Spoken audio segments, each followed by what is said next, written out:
suis aujourd'hui dans le plaisir d'accueillir Pierre Bitoun. Alors, Pierre, depuis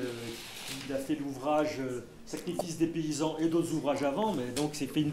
entamé une tournée de conférences, de journaux, de revues, d'interviews et autres, dans toute la France et ailleurs. Et il nous a fait le plaisir de s'arrêter chez nous, dans notre labo quand même, hein, pour présenter ce travail sur la faim des paysans. Et ça a attiré beaucoup de remarques, beaucoup de personnes et beaucoup de commentaires par rapport à ce travail, dont je ne vais pas le présenter, mais vous savez que c'est en particulier autour des questions d'extension du productivisme dans la production agricole et des inconvénients ou des impacts que ça peut avoir sur la condition des paysans. Mais Pierre, je te laisse tout de suite le faire, juste pour préciser que Pierre est sociologue et qui travaille ici à l'UMR SADAP, IRA et AgroParipa. Bon, bonjour à toutes et à tous et merci d'être venus. Je vais commencer par vous présenter en fait les principales raisons pour lesquelles on s'est engagé dans la rédaction de cet ouvrage, donc le sacrifice des paysans, que j'ai coécrit avec mon collègue et ami Yves Dupont. J'en profite tout de suite pour dire que il y a de nombreuses années,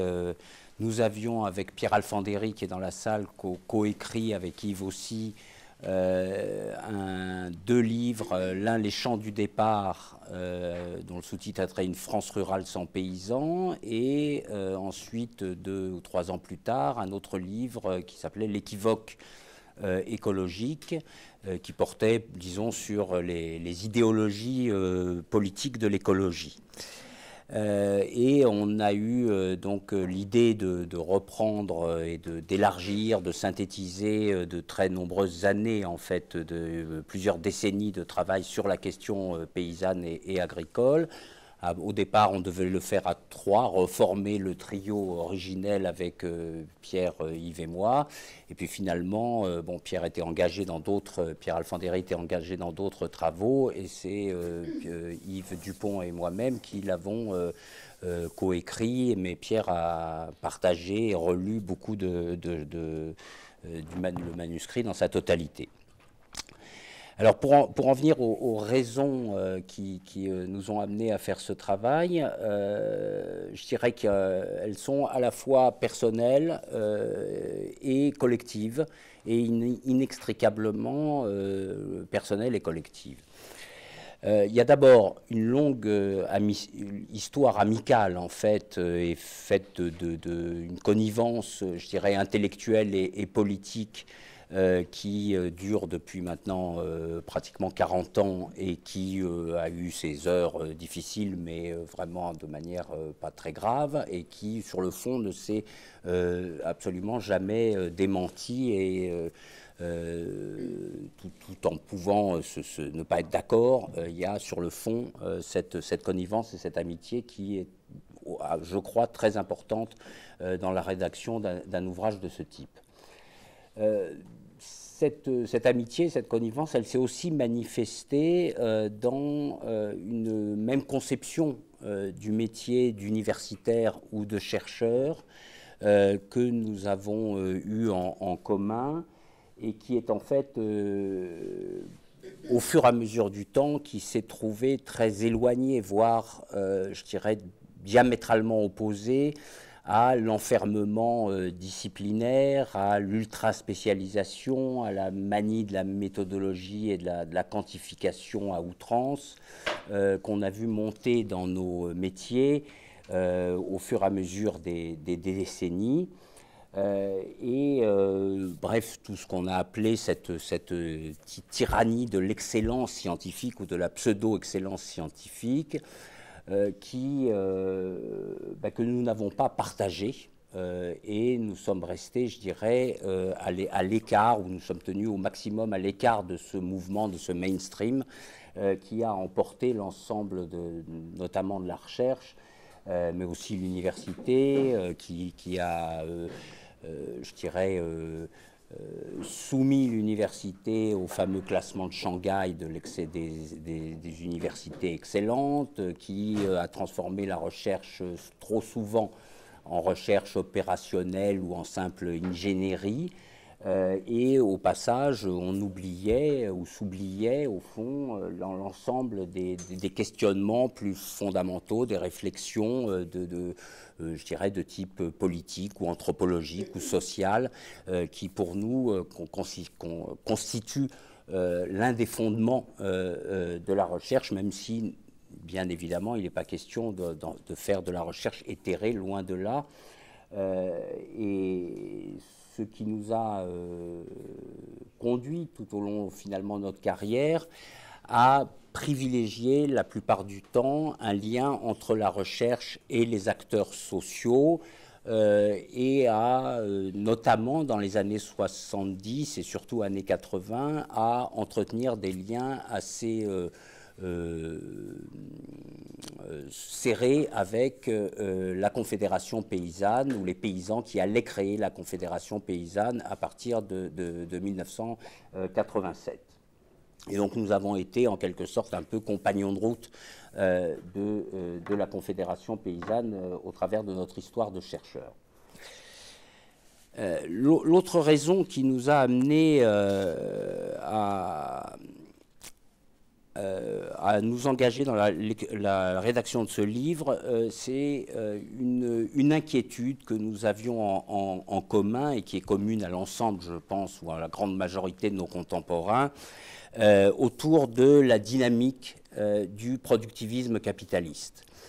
Je crois que personne aujourd'hui ne peut ignorer que cette dynamique s'accélère, qu'elle touche tous les secteurs économiques, tous les milieux professionnels, et qu'elle engendre d'innombrables méfaits de tous ordres, qu'ils soient esthétiques, écologiques, sanitaires, politiques, sociaux ou humains. Et le plus inquiétant dans cette accélération du productivisme capitaliste, au fond, c'est qu'on ne voit pas bien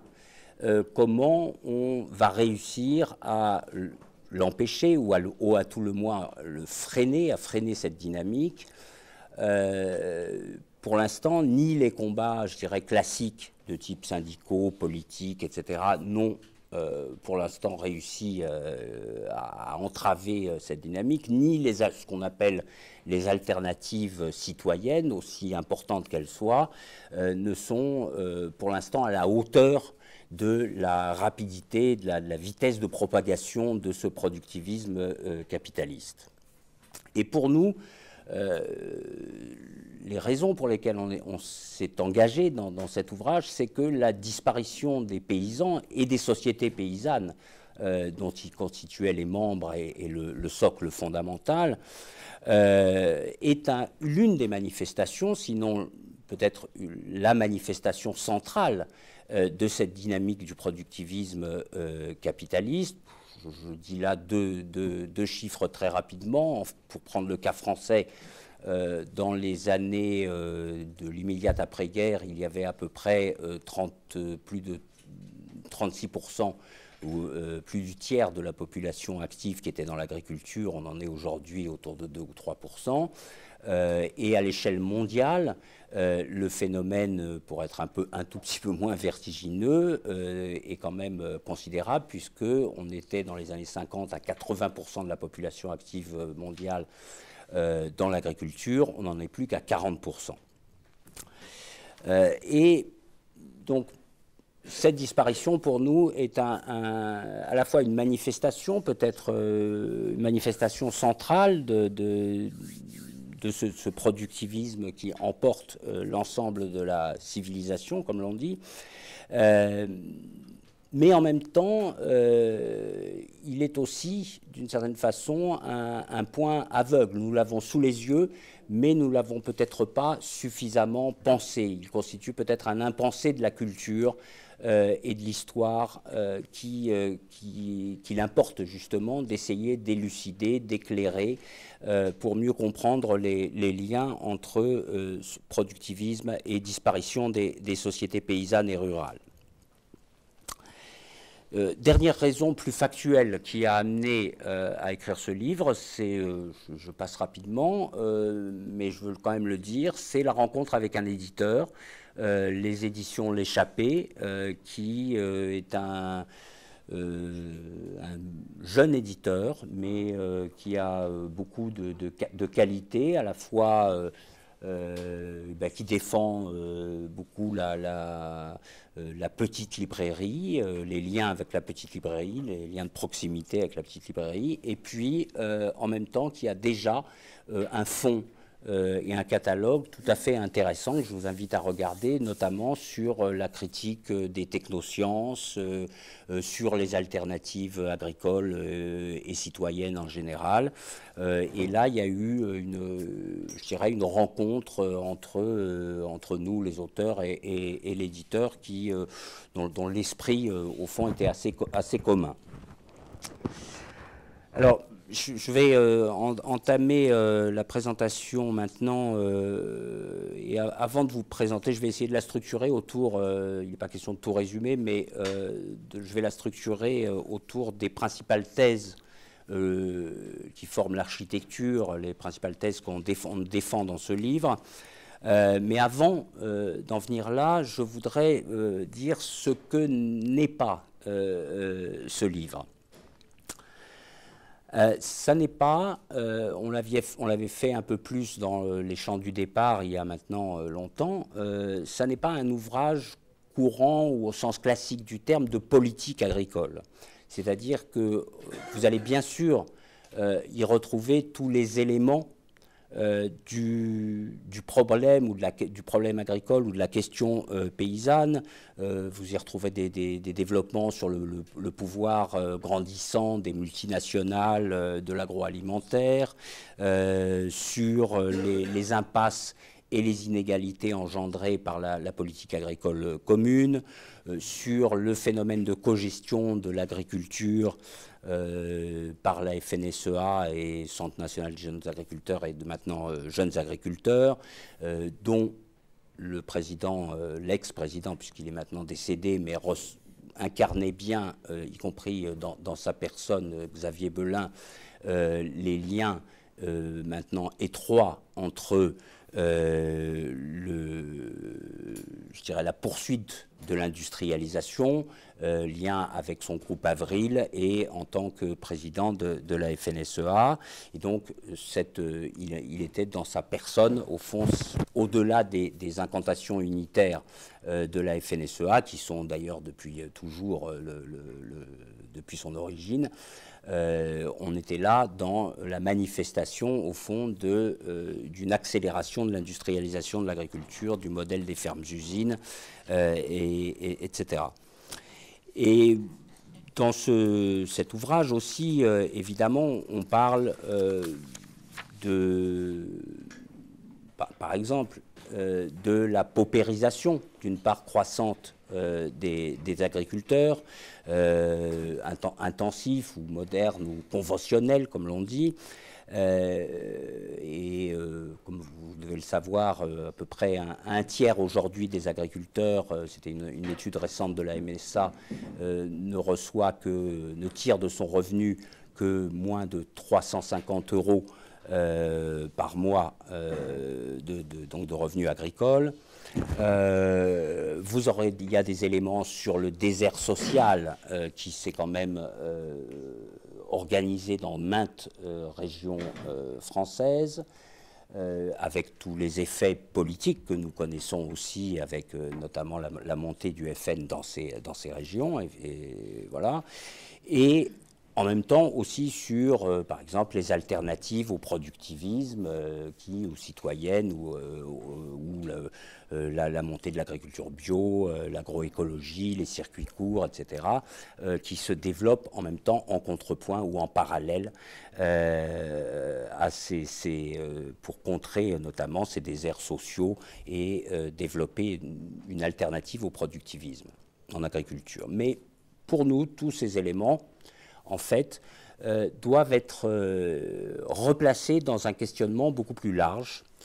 d'ensemble, sur les raisons, je dirais, anthropologiques, sociales et politiques pour lesquelles les sociétés modernes, ou se prétendant telles,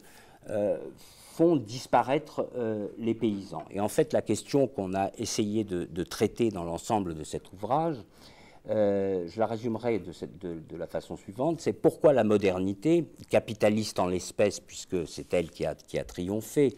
mais on aurait pu aussi prendre, bien sûr, l'histoire du communisme, ou le mélange des deux que peut incarner l'exemple chinois. Donc pourquoi la modernité liquide-t-elle les paysans, soit en les éliminant violemment par des guerres, des colonisations ou des néocolonisations, ou lors de catastrophes par exemple, soit de façon donc violente, soit de façon plus pacifique en quelque sorte, mais qui peut être néanmoins brutale au regard de leur culture et de leur identité et de leur histoire, en transformant les paysans en agriculteurs productivistes ou en les poussant vers la sortie, vers ce qu'on appelle pudiquement la reconversion vers d'autres milieux sociaux professionnels. Et la question en retour qu'on s'est posée, c'est qu'est-ce que nous disent les réponses à cette question sur la modernité elle-même. Et au fond,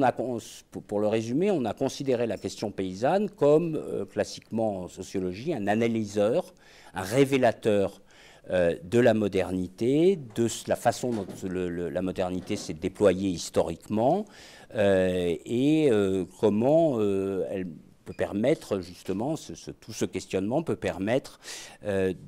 d'interroger notamment les logiques de domination à l'œuvre dans l'ensemble de la société et pas seulement dans l'agriculture et chez les paysans.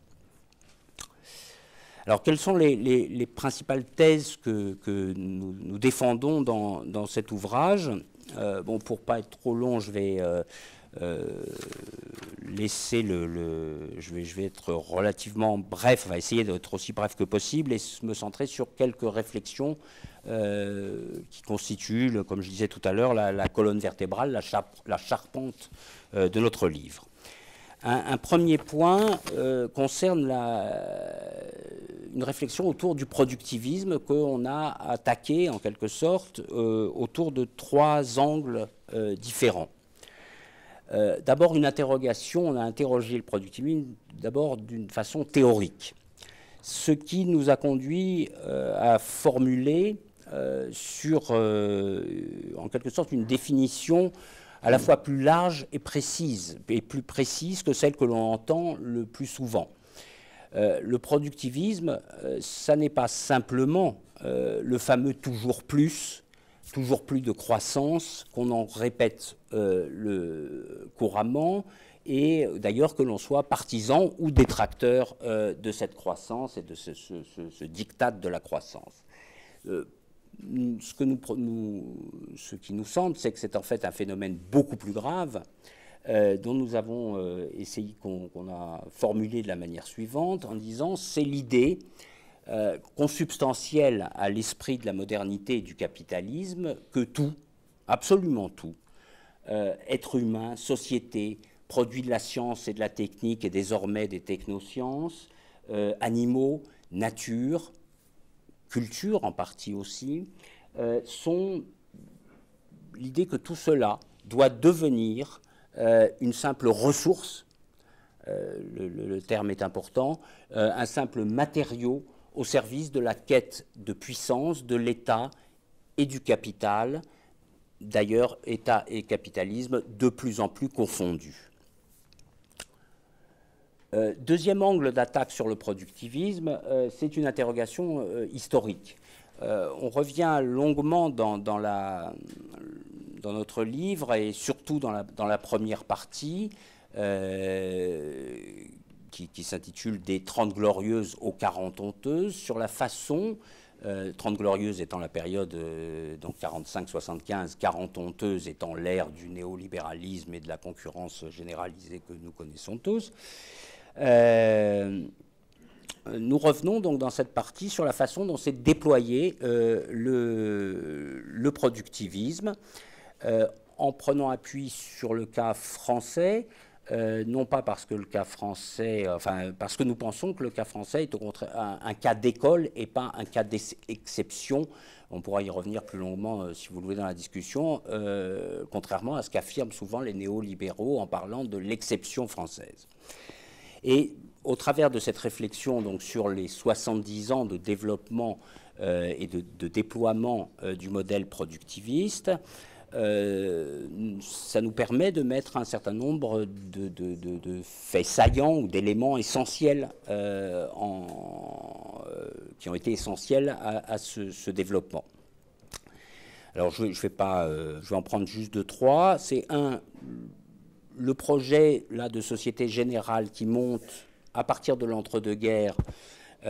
jusqu'à la libération d'une société, alors je ne rentre pas dans le détail des débats, de la résistance, de l'entre-deux-guerres, voilà, là je vais un peu vite, mais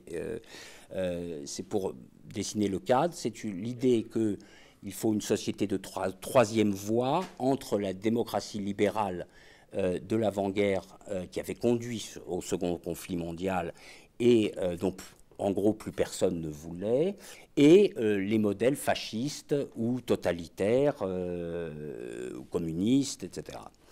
Et c'est à l'intérieur de ce projet de société de troisième voie que va se développer toute la politique productiviste en tous les cas dès l'immédiate après-guerre. Et on aura, alors là on fait un certain nombre je dirais d'étapes historiques en quelque sorte, c'est-à-dire qu'on met en lumière que pendant un moment on est dans une ère du social productivisme que va bien incarner le programme du Conseil national de la résistance, où il faut à la fois reconstruire, développer, rendre l'économie productive, etc.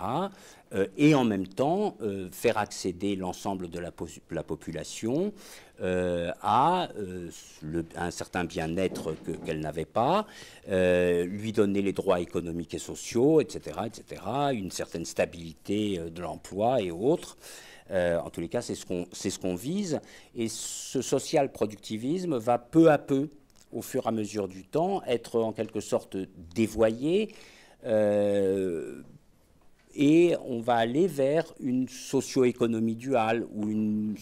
société une économie, une société à plusieurs vitesses qui va, dès la fin des années 70 et surtout le début des années 80, être clairement théorisée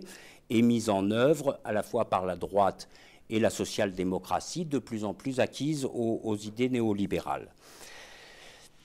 Et donc, en fait, on distingue effectivement une sorte de social-productivisme intégrateur qui cherche un compromis entre les forces du capital et du travail dès l'immédiate après-guerre,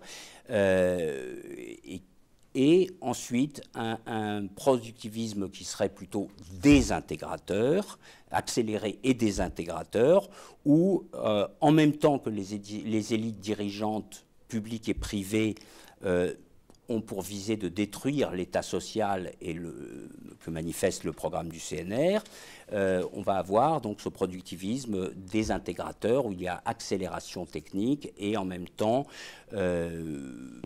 le capital, au fond, prend sa revanche, réactualise les fondamentaux de l'exploitation capitaliste en accélérant la précarisation, l'atomisation des individus avec les profits astronomiques que l'on sait. Deuxième point important sur lequel nous insistons sur la question du déploiement du productivisme, c'est sa dimension religieuse. Et le rôle central qu'a joué la jonction du marxisme et du personnalisme chrétien à partir de l'après-guerre surtout. Et là, je vais rapidement, il a joué un rôle absolument essentiel en agriculture, au travers du mouvement de la jeunesse agricole catholique, de la JAC, qui a en fait par diffuser, former et diffuser auprès des paysans les idéaux qui vont leur faire les faire contribuer au progrès, à ce train du progrès qu'il fallait prendre dans l'immédiate après-guerre. Et les idées chrétiennes telles qu'elles étaient diffusées par la Jacques et, je dirais, formalisées par le personnalisme d'Emmanuel Mounier, ça va être nourrir l'humanité, libérer le paysan du labeur par le recours à la machine, faire de lui un citoyen comme les autres. Tout cela, tous ces idéaux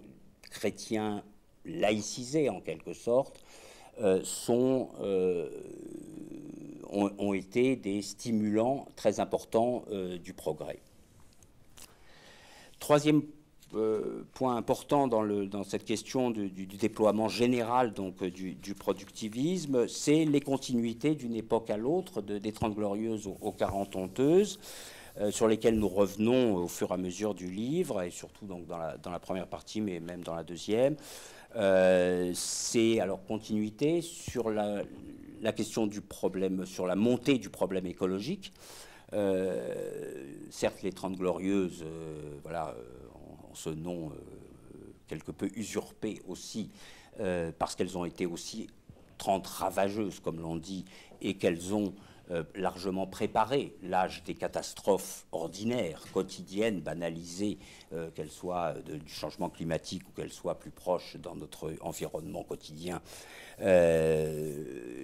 dans lequel nous vivons, âge des catastrophes dans lequel nous vivons. Nous insistons aussi sur le développement, je dirais, parmi les continuités, le développement de la bureaucratie,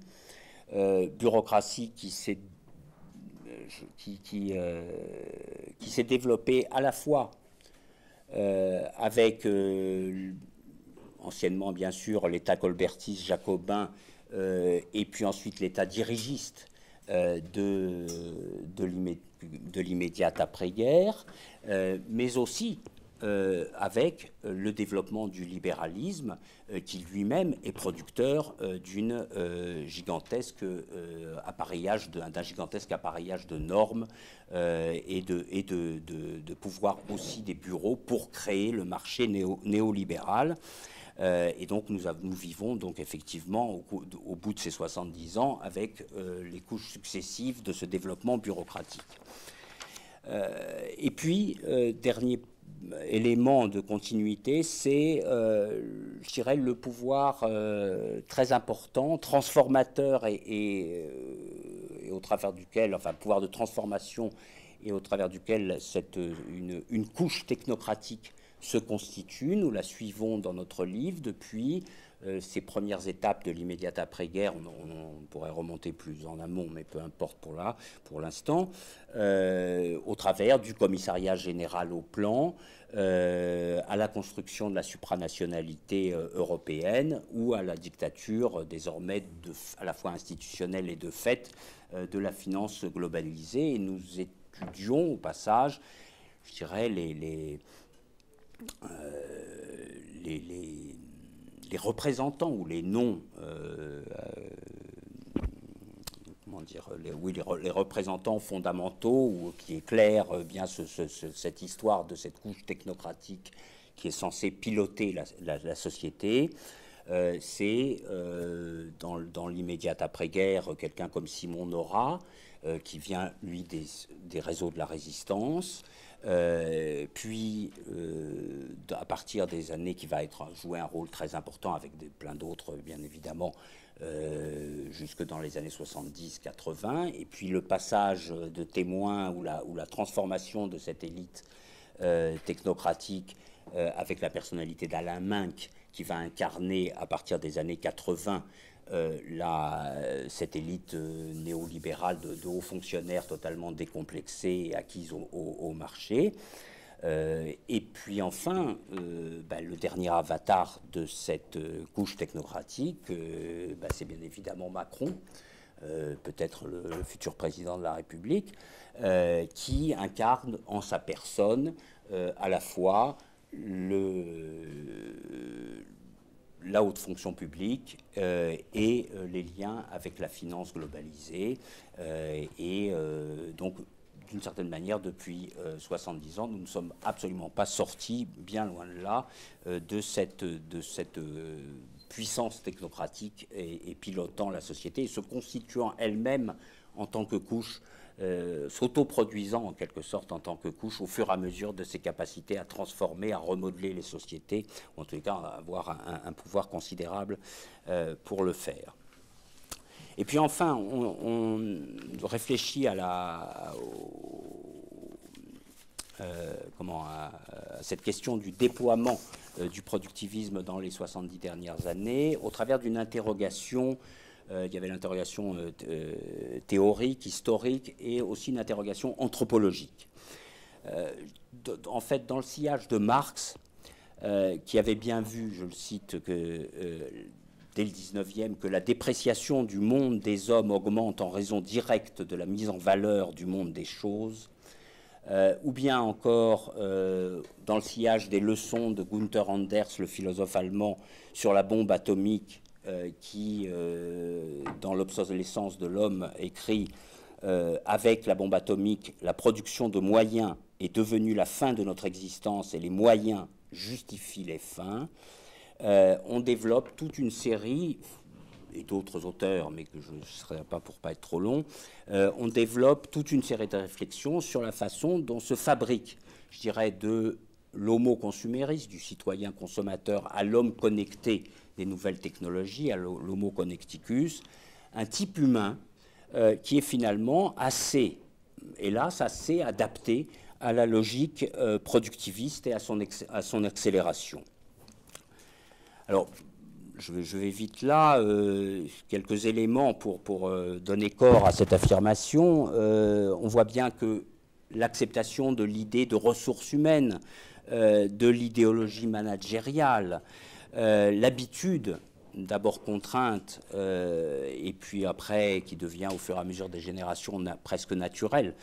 de la précarité de l'emploi ou de la vie, le pouvoir que la quantification, les chiffres, ont pris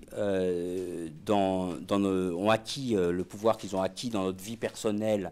ou dans le débat sur nos choix collectifs, la frayeur, mais aussi la fascination qu'exercent les derniers prodiges des technosciences ou le big data, le culte de soi et de ses performances, et j'en passe, on pourrait prendre des tas d'autres signes, qu'il y a bien quelque chose qui se joue au niveau de la modification de la personnalité humaine et qui permet de produire cet être, en quelque sorte, en perpétuelle adaptabilité au fur et à mesure de l'accélération et de la généralisation du productivisme à l'ensemble des compartiments à la fois de la vie humaine la plus quotidienne et des activités productives. Deuxième point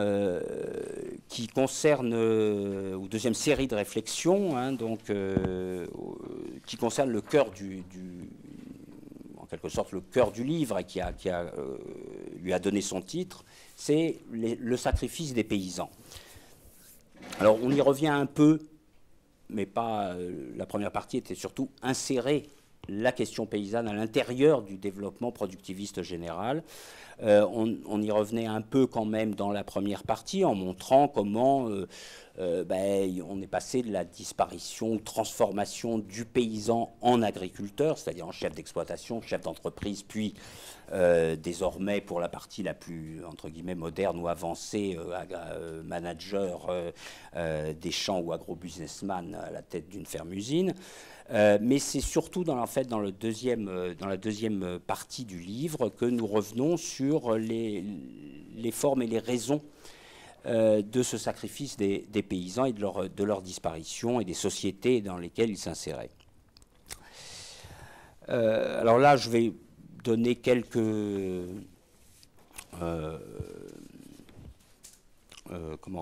éléments. Là encore, je ne peux pas tout développer, mais on donne quelques clés, au fond, on réfléchit à quelques clés de lecture et d'interprétation de ce sacrifice. Alors, je vais en citer trois. C'est d'abord ce qu'on a appelé dans notre livre l'ensauvagement des paysans, c'est-à-dire la façon dont on a, durant des siècles, et très majoritairement considéré les paysans et leur société comme des Indiens, des sauvages de l'intérieur, qu'il fallait réduire, convertir de gré ou de force à la modernité. Très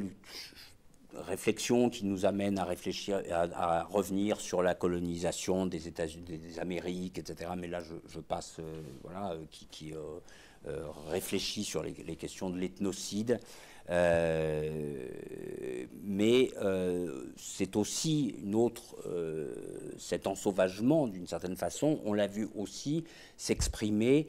dans l'immédiate après-guerre, dans la façon dont on a quand même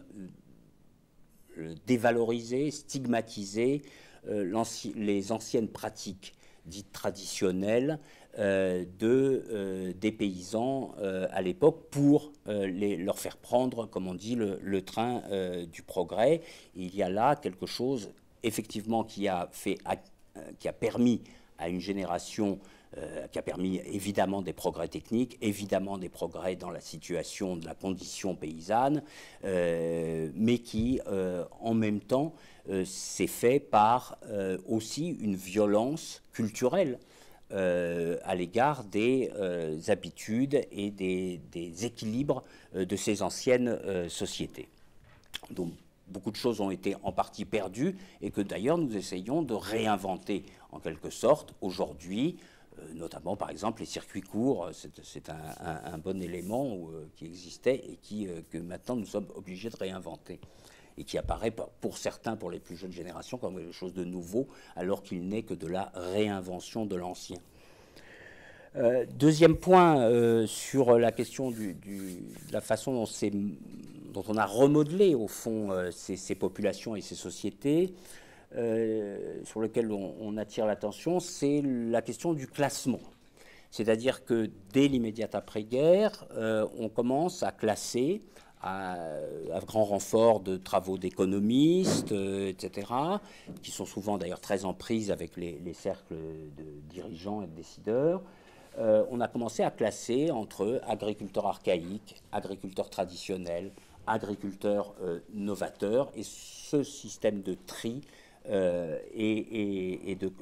ce système de classement, en fait, était absolument essentiel dans le système de tri et d'élimination et de concentration. Et je ne crois pas, enfin c'est ce qu'on essaie d'expliquer, que cette façon de trier et de classer, même si à l'époque il s'agissait de stigmatiser les paysans archaïques ou traditionnels qui ne voulaient pas prendre le train du progrès, même si aujourd'hui la valeur, il y a une image plutôt positive du paysan, ou en tous les cas pour certains, mais pas pour tout le monde d'ailleurs encore, ce type de classement continue d'exister et de servir de tri, de système de tri et d'élimination. Pour prendre quelques exemples, il y a l'agriculteur jardinier de la nature, l'agriculteur valorisant les ressources terrestriques et les terroirs, l'agriculteur performant, expert de pointe ou à la pointe de la robotisation. Et tout ça continue d'agir d'une certaine façon comme modèle légitimement aussi bien pour l'extérieur que pour les pays, pour les agriculteurs eux-mêmes, de systèmes de tri, d'élimination et de concentration. Et puis enfin, autre point important, c'est l'entrée, enfin sur lequel on insiste beaucoup autour donc, de cette question du sacrifice des paysans et des liens qu'il peut y avoir avec l'ensemble de la société aussi, c'est l'entrée dans les dernières décennies dans ce qu'on pourrait appeler une hubris, pour reprendre le terme grec, ou une démesure productiviste illimitée qui se caractérise aujourd'hui par la financiarisation croissante de l'activité ou du produit agricole, la mise en concurrence mondialisée des producteurs, l'application des technosciences, biologie, génétique, informatique, la robotisation, nanotechnologie, etc., à l'agriculture ou à l'élevage, la course, bien évidemment, à la brevetabilité du vivant, etc. C'est-à-dire, pour le résumer, cet empire, en quelque sorte, de mêlée de la technique et de la marchandise, qui s'applique à l'agriculture comme cela s'applique à tous les secteurs productifs, et qui effectivement remodèle les hommes, les sociétés et la nature, et constitue pour les cercles dirigeants de la société, leurs multiples relais dans les institutions, les signes actuels du développement, du progrès de la science. Et je crois que ce qui est important, enfin, sur quoi on assiste, c'est que quoi qu'on puisse en penser, et quelle que soit la force prise en fait par les courants critiques ou les lanceurs d'alerte, le paradigme progressiste, l'idole, même largement écornée, l'idole du progrès reste absolument dominante. Elle est d'abord véhiculée par une concentration de pouvoir et d'intérêt extrêmement puissante, comme nous ne l'avons jamais sans doute eu dans l'histoire, enfin, c'est même certain qu'il n'y a jamais eu dans l'histoire, mais elle est aussi assise sur une nébuleuse de représentations, de comportements qui sont fortement ancrés, intériorisés par la majorité de la population. Exemple de ce consentement à cette poursuite quasi limitée du progrès, c'est la façon dont la stupide mais finalement efficace opposition entre la poursuite du progrès et le retour à la lampe à huile. C'est complètement crétin, mais ça continue de fonctionner sur de nombreux esprits, hélas. Parmi les autres éléments qui portent cette continuité, il y a aussi, je dirais, la mentalité du petit bourgeois consommateur, technophile et propriétaire qui, d'une certaine façon, a conquis, à des degrés divers bien sûr, la quasi-totalité des couches sociales et qui est inséparable du développement, nous semble-t-il, d'une classe moyenne relativement molle, je dirais, ou dans ses comportements et dans ses façons dans ses revendications ou ses révoltes. C'est aussi le consentement, par exemple, le consentement au déracinement, au nom de l'idée de mobilité, à laquelle on ne réfléchit pas suffisamment. C'est aussi la recherche d'une liberté sans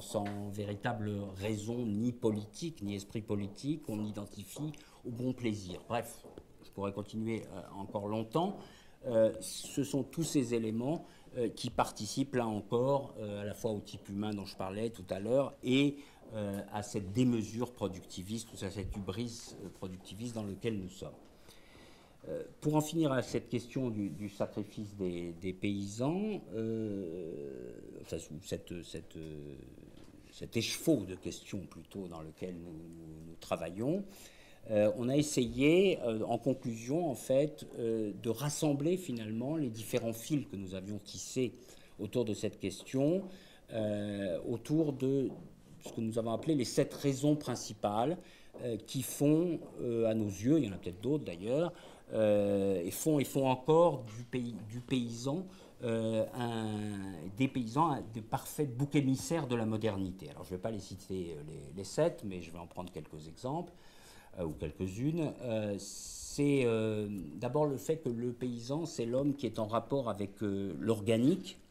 et qui est donc le contraire de l'univers moderne, aseptisé, hygiénisé. C'est aussi l'homme du lien à la terre, au sol, inscrit avec les autres dans son milieu social et naturel, alors que la modernité, chacun le sait, ne rêve au bout du compte que d'artificialisation, de hors-sol, de colonisation d'espace et d'individus transformés en atomes, en quelque sorte fonctionnels d'un système en perpétuel remodelage, en perpétuelle transformation. C'est encore, et c'est peut-être là une raison peut-être la plus importante, c'est encore que le paysan, c'est l'homme de l'autonomie précapitaliste, de la petite production marchande, de la valeur d'usage et non d'échange généralisé, Bref, c'est celui qui sait le plus longtemps dans l'histoire, et il continue de le faire d'ailleurs, pour certaines parties dans certaines parties du monde, et même encore chez nous, mais de manière résiduelle, hélas. C'est celui qui s'est le plus longtemps opposé à entrer dans ce que Marx a résumé d'une formule que je trouve très, très parlante,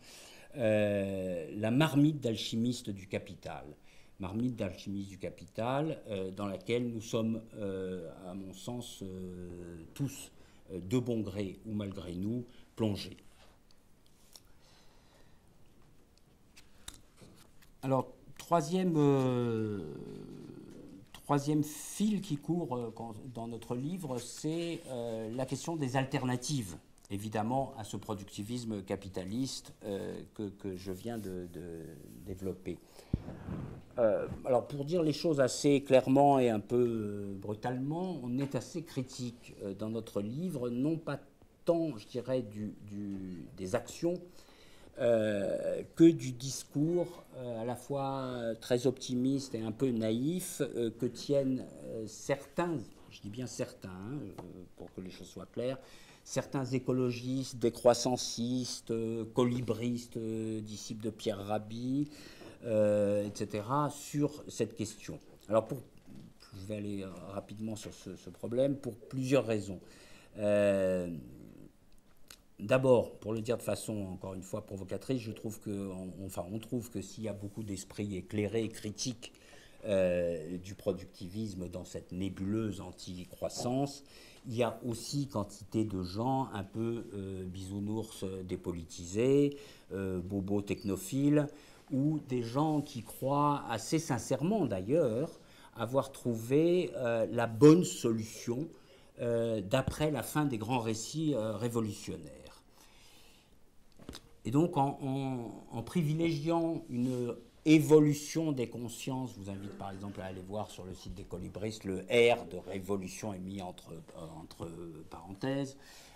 évolution des consciences ou insurrection des consciences individuelles, en appelant chacun, sans souvent aller plus loin, à modifier son comportement de producteur ou de consommateur. Bien évidemment qu'il faut le faire, mais il faut aussi aller un peu plus loin dans la réflexion et aussi se poser notamment la question de l'offre et de la publicité et autres. En nous faisant, en insistant, je dirais, sur cette modification du comportement individuel du producteur ou du consommateur, en faisant miroiter que par 1000 initiatives locales, durables, vont faire un changement de société.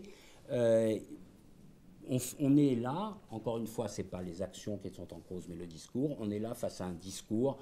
qu'on juge un petit peu, ou un tantinet à la fois mystique et un peu mystificateur, et qui laisse de côté, au fond, la question politique globale, la question de la transformation des institutions, sans parler du fait que à toujours ramener les choses de manière individuelle, ça peut avoir des effets culpabilisateurs sur les 10 individus.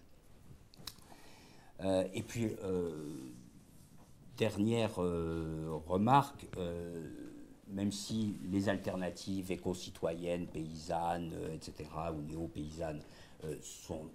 bien surmontantes, il ne faut pas non plus rêver, ces alternatives ne sont pour l'instant que quand même de peu de poids face aux forces d'en face, c'est-à-dire celles du capitalisme, des multinationales et des institutions publiques locales, ou enfin supranationales, nationales ou locales, qui sont extrêmement intriquées aujourd'hui. Alors en même temps, on n'est pas que, sur cette question, on n'est pas que négatif, démobilisateur, comme on dit souvent,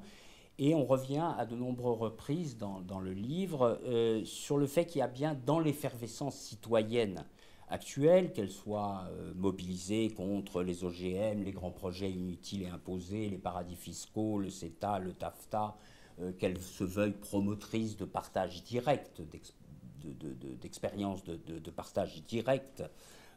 ou promotrice de l'idée de bien commun universel,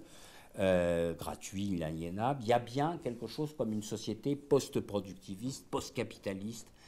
en quelque sorte, qui est en train de se chercher sans avoir, pour l'instant, trouvé sa traduction politique, institutionnelle et les modes d'action à la hauteur de la violence et de la concentration de pouvoir du camp d'en face. Et on insiste pas mal sur justement cette idée, au fond, enfin, ce qui est particulièrement intéressant, en fait, de ce point de vue, c'est qu'on voit bien se développer ou se redévelopper aujourd'hui la confrontation de deux imaginaires qui sont d'ailleurs dans l'histoire même des luttes sociales, qu'elles soient paysannes ou ouvrières d'ailleurs,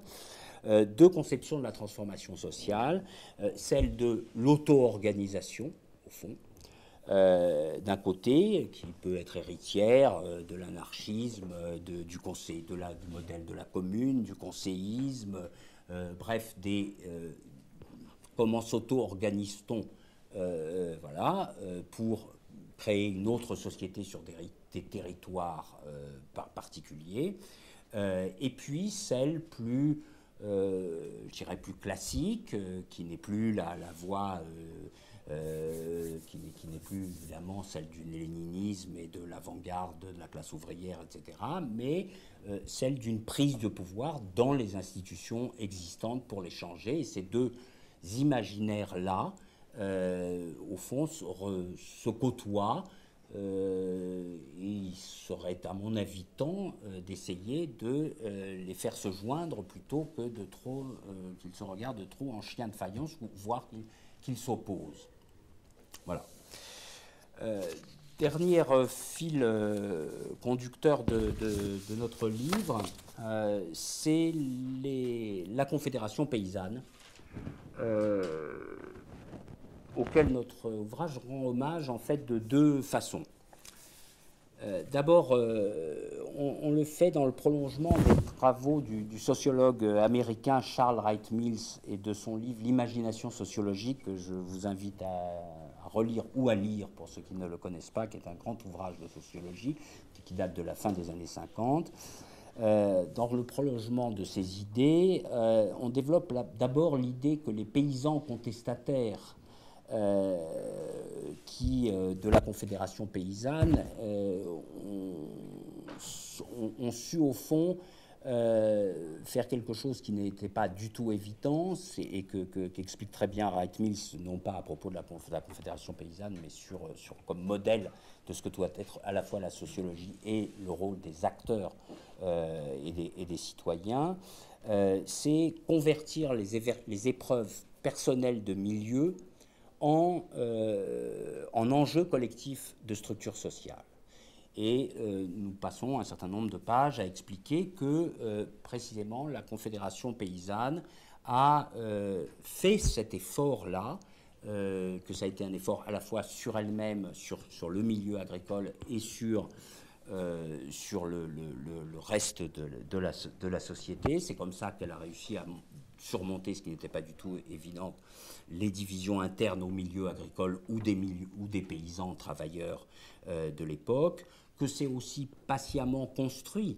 le projet d'agriculture paysanne qui a aujourd'hui essaimé un peu partout et rencontré nombre de ses équivalents étrangers. Et c'est cette façon, au fond, d'être capable de penser politiquement les épreuves personnelles que l'on traverse et de ne pas les vivre uniquement comme des souffrances individuelles. Il y a là quelque chose, une leçon au fond que ces paysans de la Confédération paysanne nous donnent à tous, surtout en notre époque où on parle beaucoup de souffrance au travail et de difficultés, d'intériorisation au fond des normes, du management, etc. Et où les gens n'arrivent d'ailleurs, font plutôt des burn-out plutôt que de convertir ça en questionnement structurel et de structure sociale et politique. Et puis enfin, on revient dans notre deuxième façon de rendre hommage et de penser tout l'héritage de la Confédération paysanne. On y revient autour des 4 valeurs que ces paysans ont su, justement, après avoir fait l'épreuve d'avoir été des agriculteurs productivistes, et en prenant intelligemment et fièrement leur nom de paysan, donc quelles sont les valeurs fondamentales qu'ils ont su porter. Et donc j'y reviens rapidement. La première, c'est la valeur de la prudence, de la phronésis, comme on dit en grec, la prudence, c'est-à-dire ils ont su mettre en valeur la prudence, porter la prudence dans les investissements, l'endettement ou les systèmes techniques de production, dans la relation du paysan et de l'homme à son milieu naturel, dans la prudence face à l'artificialisation chimique ou génétique du vivant. C'est tous ces éléments-là qu'ils ont envoyés à leurs contemporains, tout en modifiant et en créant le projet d'agriculture paysanne. Autre valeur qu'ils ont fait monter, c'est celle de la solidarité, une valeur qui était antérieurement, dans l'imaginaire général, plutôt rattachée à l'histoire de la classe ouvrière. Ils ont fait monter la valeur de la solidarité, solidarité avec leurs voisins directs, paysans ou non, ruraux ou néo-ruraux, solidarité entre les couches sociales opprimées des villes et des campagnes, solidarité au travers de la plus juste répartition des aides publiques à l'agriculture, ou bien encore dans les relations nord-sud entre les agricultures du nord et du sud, qui conduira d'ailleurs notamment à la création de Via Campesina, dont je rappelle que c'est quand même le mouvement social qui, on omet régulièrement de dire que ce mouvement social est aujourd'hui pratiquement le plus important à l'échelle mondiale, puisqu'il rassemble près de 230 millions de personnes dans, si mes souvenirs sont bien, plus de 70 pays. Troisième exigence, ou troisième valeur qu'ils ont fait monter, c'est le pluralisme. Pluralisme qu'ils ont fait monter par la diversité culturelle qu'ils ont su avec d'autres impulser dans les campagnes françaises. Pluralisme qu'ils ont fait monter dans l'idée en contestant la cogestion de l'agriculture par la FNSEA-JA et les relations consanguines entre l'État et ce syndicalisme dit officiel. Pluralisme aussi face à la dictature des institutions supranationales et multinationales dans les façons de produire, de manger et de vivre. Et il est clair là encore que cette valeur, je dirais, nous parle à tous, puisqu'elle rejoint aussi des questionnements d'ordre général qui sont autour de les impasses ou les insuffisances ou de ce qu'on appelle la démocratie représentative, dont nous voyons bien qu'elle n'est pas suffisamment, loin de là, pluraliste, et qu'elle conduit plutôt à la création d'une oligarchie plutôt qu'à un véritable pluralisme. Et puis enfin, dernière valeur qu'ils ont fait monter, c'est celle de la désobéissance civile. Là, je ne dirai pas plus loin, enfin, vous connaissez l'épisode du McDo et du démontage du McDo, qui a été un point très important dans la mobilisation planétaire et la montée contre l'OMC à Seattle à l'époque, dans la fin des années 90, qui a été une date très importante dans la montée du mouvement altermondialiste. On a là quelque chose qui s'est ensuite diffusé, à mon sens pas suffisamment, mais qui est quand même diffusé à l'intérieur de la société